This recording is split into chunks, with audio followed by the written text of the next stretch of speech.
Department of labour inspector general ఆయన టెక్సాస్‌లో, డల్లాస్‌లో investigation మొదలుపెట్టాడు కదా! సో, మొన్న ఆల్రెడీ చెప్పాడు. ఆ చెప్పిన వీడియో పెట్టా నేను. తర్వాత మండే, ట్యూస్‌డే నాడు ఇన్వెస్టిగేషన్ చేస్తున్నా అన్నారు. యాక్చువల్‌గా అయితే చేశారు కొన్ని. సో, అసలు ఏం జరిగింది? చాలామందికి ఏంటంటే ఎవరైనా దొరికారా అని కొంతమందికి తెలుసుకోవాలని ఉంది. మనమేమన్నా దొరుకుతామా అని కొంతమందికి తెలుసుకోవాలని ఉంది. సో, చాలామంది కామెంట్లు, మెసేజ్‌లు పెడుతున్నారు. సో, దాని గురించి నేను కొంత ఇన్ఫర్మేషన్ గ్యాదర్ చేయడానికైతే ప్రయత్నం చేశా. But what ever it is ఏంటంటే ఒక లిమిటెడ్ ఇన్ఫర్మేషనే ఉంది. దీని గురించి పెద్దగా హెవీగా ఎక్కడ లేదు. ఆయన న్యూస్ ఛానల్‌కి ఇచ్చినటువంటి ఇంటర్వ్యూలోంచి ఆయనైతే ఏదైతే చెప్పాడో, అది చెప్పిందే మోస్ట్ ప్రాబబ్లీ అన్ని న్యూస్‌లో, ఆర్టికల్స్‌లో అన్నీ అందే Indian news paper, economic times what ever it is అందరూ కవర్ చేశారు. ఆ ఒక ఇంపార్టెంట్ బిట్ 500+ హెచ్-1బీలో ఒక పర్టిక్యులర్ బిల్డింగ్‌లో ఉన్నారని. సో, దాని గురించి కూడా చెప్తా నేను. ఆ వీడియో కూడా చూపిస్తా. ఇంకోటేంటంటే కొంత నాకు అర్థమైంది ఏంటి అసలు అంటే ఒకవేళ ఎవరైనా పర్టిక్యులర్ ఆఫీస్‌కెళ్ళినప్పుడు ఆఫీస్‌లో ఎవ్వరు లేరు. తాళమేసుంది. డోర్ ఆన్సర్ చేయట్లేదు. ఆ పర్టిక్యులర్ కంపెనీలో ఏమన్నా ఒక 10 హెచ్-1బీలు ఉన్నాయి ఫర్ ఎగ్జాంపుల్. మరి వాళ్ళకేమన్నా ఇంపాక్ట్ అవుతదా? అంటే కంపల్సరీ అసలు ఆఫీస్ మెయింటైన్ చెయ్యాలా? చేయకపోతే ఏమైతది? మరి ఇలాగ ఈ 500+ హెచ్-1బీలు అంటే దగ్గర దగ్గర నాట్ ఎ జోక్. ఆ 500+ హెచ్-1బీలు ఉన్నటువంటి బిల్డింగ్‌లో చాలా కంపెనీల వరకు అసలు ఎవరు అసలు అక్కడ మనుషులు ఉన్నారు, ఒక ఆఫీస్ ఆపరేట్ అవుతుంది అనేటువంటిది అసలు ఎక్కడ ఏమీ లేదట. సో, ఇలాంటి సిచ్యువేషన్స్‌లో ఏంటి మీకేమన్నా ఇంపాక్ట్ అవుతదా అనేది మనం ఈ పర్టిక్యులర్ వీడియోలో డిస్కస్ చేద్దాం. మీరైతే లాస్ట్ వరకు చూడండి. ఇంకా సబ్స్క్రైబ్, లైక్, కామెంట్. సో, యాక్చువల్‌గా సారా గొంజాల్స్ ఉంది కదా! ఆమె ఈయనకి ఇన్ఫర్మేషన్ ఇస్తుంది. మరి ఆమెకి ఇన్ఫర్మేషన్ ఎక్కడి నుంచి వస్తుందంటే అది మన వాళ్ళు ఇవ్వచ్చు, ఎవరైనా ఇవ్వచ్చు, కంపెనీలో ఉండే వాళ్ళు ఇవ్వచ్చు. ఆమె టిప్ అని ఒక ఈమెయిల్ పెట్టింది కదా! ఆ ఈమెయిల్‌కి ఆమె చెప్పింది. చాలామంది ఇండియన్సే నాకు ఇన్ఫర్మేషన్ ఇస్తున్నారు అని చెప్పేసి. ఎవడి మీద ఎవరికైనా కోపం ఉన్న ఇన్ఫర్మేషన్ ఇవ్వచ్చు. లేకపోతే ఎవరి కంపెనీలో అన్న నాకు జాబులు రావట్లేదని చెప్పి ఉన్న ఇన్ఫర్మేషన్ ఇవ్వచ్చు. అన్ అందరూ 100కి 100% ఎదగలేరు. ఒకడు స్లోగా ఉంటాడు, లేకపోతే ఒకడు ఫాస్ట్‌గా ఉంటాడు, లేకపోతే ఒకడు బిజినెస్ పెట్టుకుంటాడు, ఒకడికి ఎక్కువ జీతాలు వస్తాయి, ఒకడికి 4 జాబులు ఉంటాయి, ఇంకోటికి ఇప్పుడు 4 జాబులు ఉండేవాడిని చూస్తే 2 జాబులు ఉండేవాడికి జెలసీ, 2 జాబులు ఉండేవాడిని చూస్తే అసలు ఏ జాబ్ లేనోడికి జెలసీ. ఇలాంటి టైంలో ఏంటంటే కొంత ఆ జెలసీతోటో లేకపోతే మనకి జాబ్ రావట్లేదన్న బాధతోటో ఇలాగా టిప్ ఈమెయిల్స్ ఇవ్వడం, కంప్లైంట్లు ఇవ్వడం అనేది కామన్ అనమాట. అది మన వాళ్ళ సైడ్ నుంచి. లోకల్ వాళ్ళ సైడ్ నుంచి చూసుకుంటే వాళ్ళు చాలా ఇరిటేటెడ్‌గా ఉన్నారు. ఏంది అంటే ఫస్ట్ ఆఫ్ ఆల్ మాకు జాబులు రావట్లేదు. ఓకే. మన వాళ్ళ జాబులు పోతున్నాయా లేదా అనేది అది డిఫరెంట్ స్టోరీ. ఒకటేంటంటే చీప్ సాలరీ, తక్కువ సాలరీ కాబట్టి కంపల్సరీ వీళ్ళనే హైర్ చేసుకుంటున్నారు అనేదైతే అందరి మనసులో ఉంది. సో, ఇవన్నీ కారణాలు జనరల్‌గా ఇలాంటి ఇన్వెస్టిగేషన్ జరగటానికి ఒక రకంగా చెప్పడం ఏంటంటే మన ఇలాంటి పరిస్థితి కారణం మన వాళ్ళే. 100% దాన్ని జెన్యూన్‌గా ఇన్ని సంవత్సరాల్లో లేదు గదా! ఇప్పుడు రీసెంట్‌గా ఒక 3, 4 ఏళ్ల నుంచే ఈ హెడేక్ అంతా స్టార్ట్ అయిందనమాట. అంతకుముందు ఎప్పుడు ఇన్వెస్టిగేషన్‌లని ఇవన్నీ రాలేదు. ఏంటంటే హెచ్-1బీకి దగ్గర దగ్గర 20 అప్లికేషన్లు. $10 అప్లికేషను లాటరీ పాస్‌పోర్ట్‌కి లింక్ లేనప్పుడు ఒక్కొక్కటి 20, 30 ఇష్టం వచ్చినట్టు ఒక్కొక్క కంపెనీ నుంచి 10, ఒక్కొక్క కంపెనీ నుంచి 5 అట్లా ఏశారనమాట. అంటే అంతలా మిస్‌యూజ్ చేశారు. సో, మరి అందులో ఎవరు టాలెంట్ ఉన్నవాళ్ళు, ఎవరు టాలెంట్ లేని వాళ్ళు. హెచ్-1బీ వీసా అంటే ఏంటి? టాలెంటెడ్ అంటే ఆ particular skill set highly skilled worker visa అంటే హైలీ స్కిల్డ్ ఉన్నోళ్ళే మాకు కావాలని. కానీ ఇప్పుడు ఇట్లా 10 అప్లికేషన్లు, 20 అప్లికేషన్లు, 30 అప్లికేషన్లు ఏశారంటే మరి అందులో ఎంతమంది హైలీ స్కిల్డ్ ఉన్నారో, ఎంతమంది కాదు అనేది అది డిఫరెంట్ స్టోరీ అనమాట. సో, అందులో సెటిల్ అయిన వాళ్ళు కొంతమంది ఉన్నారు. సెటిల్ కాకుండా ఇంకా అట్లా ఇట్లా ఉన్న వాళ్ళు చాలామంది ఉన్నారు.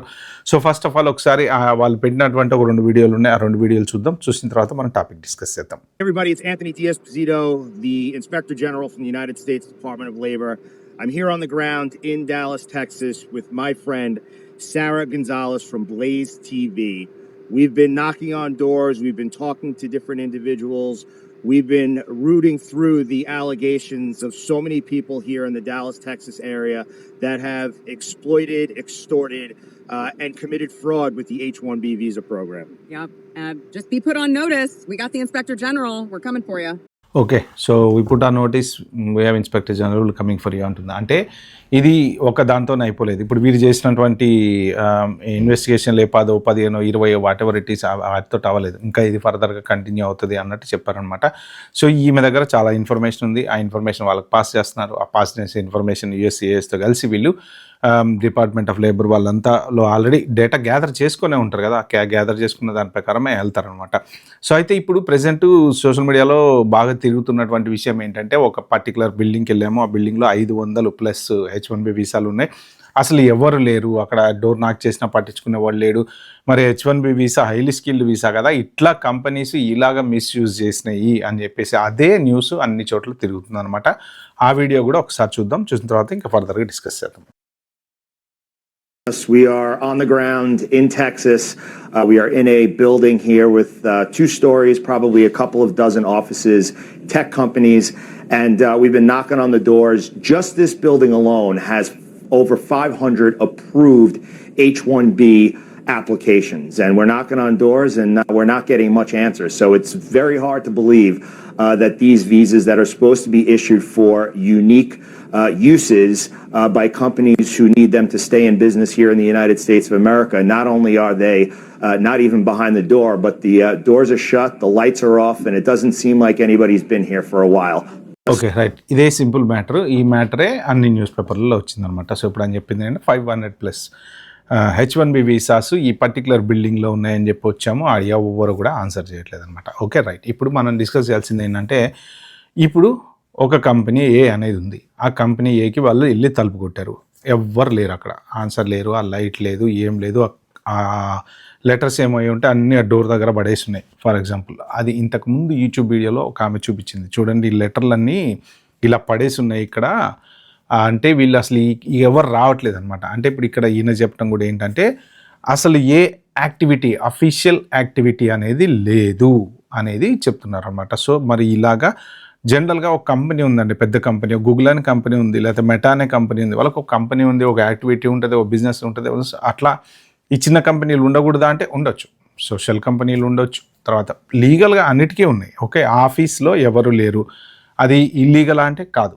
ఎస్, ఆఫీస్లో ఉండాల్సిన రూల్ ఏం లేదు. అయితే ఇక్కడ ఏంటంటే, ఫస్ట్ ఆఫ్ ఆల్ వాళ్ళు వచ్చి ఇన్వెస్టిగేట్ చేసినప్పుడు కంపెనీ యాక్టివిటీ ఏదైనా జరుగుతుందా అని చూసినప్పుడు ఎవ్వరు లేరు అక్కడ. అంటే ఇప్పుడు కంపెనీ ఏ అనేటువంటి దానికి ఏబిసి అనే పర్సన్ ఓనర్ అనుకోండి, ఆ ఓనర్ అక్కడ ఉండాల్సిన అవసరం ఏం లేదు. కానీ ఆ కంపెనీ ఎంప్లాయీస్ ఇప్పుడు 10 మంది ఉన్నారు ఫర్ ఎగ్జాంపుల్.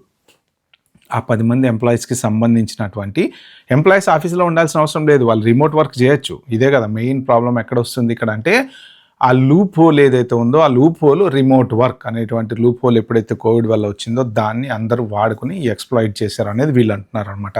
సో వాళ్ళు అక్కడ రిమోట్ వర్క్ చేస్తున్నారు. కానీ ఈ 10 మందికి సంబంధించినటువంటి పేపర్ వర్క్ ఏదైతే ఉందో, for example public access files కానీ, లేకపోతే వీళ్ళ పే స్లిప్లు కానీ, లేకపోతే వీళ్ళ పే స్టబ్లు కానీ, ఎవరో ఒకళ్ళు ఒక పర్సన్ అనేవాడు మెయింటైన్ చేయాలి కదా.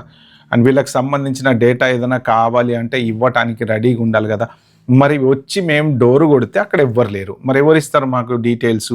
జనరల్గా ఇలాంటి సిచ్యువేషన్లో వాళ్ళు ఏం చేస్తారంటే, మళ్ళీ వెళ్తారు ఆఫీస్కి వెళ్ళి వాళ్ళు నోట్ రాసుకుంటారు కదా, మేము వెళ్ళాము సో అండ్ సో అడ్రస్కి వెళ్ళాము, తలుపు కొట్టాము, అక్కడ ఎవరు లేరు, కంపెనీ ఏబీసీ కార్పొరేషన్ అనేది ఒకటి ఉంది, అలాగా అంతా నోట్ ఫైల్ చేసుకుంటారు. అక్కడికి వెళ్ళిన తర్వాత ఏం చేస్తారంటే, ఈ ఇన్వెస్టిగేషన్ వేరే వాళ్ళకి హ్యాండ్ ఓవర్ చేస్తారు. వాళ్ళు ఏం చేస్తారంటే, ఒక లెటర్ ప్రింట్అవుట్ తీసి ఆ కంపెనీ ఏదైతే ఉందో ఆ కంపెనీకి సంబంధించిన డీటెయిల్స్ అన్నీ ఉంటాయి కదా, ఆ కంపెనీకి సంబంధించిన అటార్నీ ఎవరెవరైతే H1B ఫైల్ చేస్తారో వాళ్ళకి ఇన్ఫర్మేషన్ ఇవ్వడము, లేదా ఈ కంపెనీకి మాకు మీ దగ్గర ఓ 10 మంది H1B వీసాలో ఉన్నారు, వాళ్ళందరికీ సంబంధించిన కంపెనీ కాంట్రాక్ట్లు ఆ డీటెయిల్స్ అన్నీ పంపించండి అని అడగటము.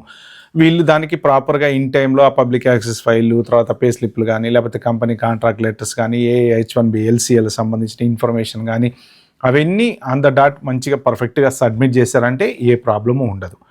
కంపెనీ అక్కడ తలుపు తీయలేదన్నంత మాత్రాన అది ఇల్లీగల్ అయిందని కాదు, అందులో పనిచేసే H1Bలంతా ఫేక్ అని కాదు, ఫ్రాడ్స్టర్స్ అని కాదు. సో మనం అలా కంక్లూడ్ చేయలేం.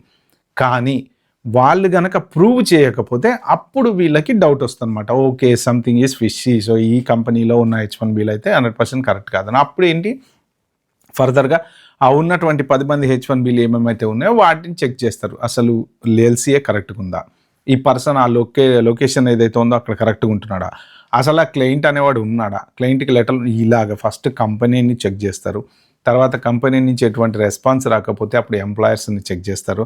సో ఎంప్లాయర్స్లో జెన్యూన్గా ఉండే వాళ్ళు కొంతమంది ఉంటారు, పేరోళ్ళ మీద మెయింటైన్ చేసుకునే వాళ్ళు కొంతమంది ఉండొచ్చు, చెప్పలేము. అది అందరికీ 100% అందరికీ జాబ్లు ఉండి అందరు పర్ఫెక్ట్గా ఉండేది ఉండదు. ఓకే, జనరల్గా కంపెనీలు పెట్టారు, H1లు అప్లై చేశారు, తర్వాత సో ఇప్పుడు ఇన్వెస్టిగేషన్ జరుగుతుందన్నమాట. సో మెయిన్ ఈ గనక రెస్పాన్స్ గనక కరెక్ట్గా వాళ్ళకి రాకపోతే ఏంటంటే, ఇక నెక్స్ట్ ఫర్దర్గా ఎంప్లాయర్ని కాంటాక్ట్ చేస్తారు. కాంటాక్ట్ చేసిన తర్వాత వాళ్ళు కనుక ప్రూవ్ చేయలేకపోతే ఇక అప్పుడు ఫైన్లు వేయటమా లేకపోతే వాళ్ళు ఏం చేస్తారు వాళ్ళ రూల్స్ ప్రకారం అనేది. మరి అందులో ఉండేటువంటి ఎంప్లాయీస్కి ఏమైనా ఇంపాక్ట్ ఉంటుందా అంటే ఖచ్చితంగా ఉంటుంది, 100% ఉంటుంది. ఎందుకు అంటే మీరు జెన్యున్గా మీకు జాబ్ ఉంది, శాలరీ వస్తుంది, పర్ఫెక్ట్ ఫైన్, కానీ మీ కంపెనీకి ఏదైనా ఫైన్ పడింది లేకపోతే మీ కంపెనీని H1B బ్లాక్ చేశారు అంటే ప్రెజెంట్ అసైన్మెంట్ ఏదైతే ఉంటుందో మీరు ఆ అసైన్మెంట్లో ఉన్నంత వరకు నో ప్రాబ్లం, బాగానే ఉంటుంది.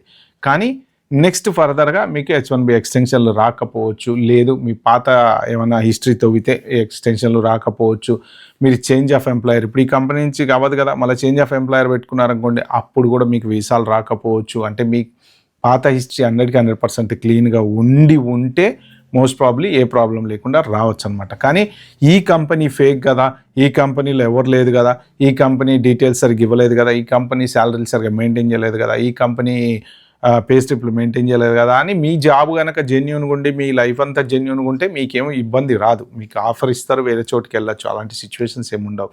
ఎంప్లాయర్ని వాళ్ళు ఎక్కువ చెక్ చేస్తారు కానీ ఎంప్లాయీని టూ మచ్గా సఫర్ చేయరు వాళ్ళు. కాకపోతే ఇక్కడ ఎంప్లాయర్ ఏమన్నా గేమ్స్ ఆడి అంటే ఇప్పుడు ఇట్లాంటివి ఏమైనా ఉన్నాయి, పేరోల్ సరిగ్గా మెయింటైన్ చేయట్లేదు అన్నప్పుడు టక్కన వాళ్ళని తీసేయటమో డిస్మిస్ చేయడం అలాంటివి ఏమైనా చేస్తే ఎవరేం చేయలేరు. నెక్స్ట్ ఇంకో ఇంపార్టెంట్ థింగ్ ఏంటంటే ఇది ఇక్కడితో ఆగదు, అదైతే మీరు గుర్తుపెట్టుకోండి. ఎందుకు అంటే అది తేనె తుట్ట కదిలింది ఇప్పుడు. సో అవి ఏంటంటే తేనెటీగలు మొత్తం బయటకు వచ్చేసినాయి అనమాట. ఒకటి వీళ్ళ దగ్గర ఇన్ఫర్మేషన్ చాలా ఉంది, ఇది ఇంకా నెక్స్ట్ ఫర్దర్గా ఎంత దూరమైనా వెళ్ళొచ్చు. ఎందుకు అంటే వాళ్ళు చాలా కసిగా ఉన్నారు H1B వీసా ఫ్రాడ్ మీద.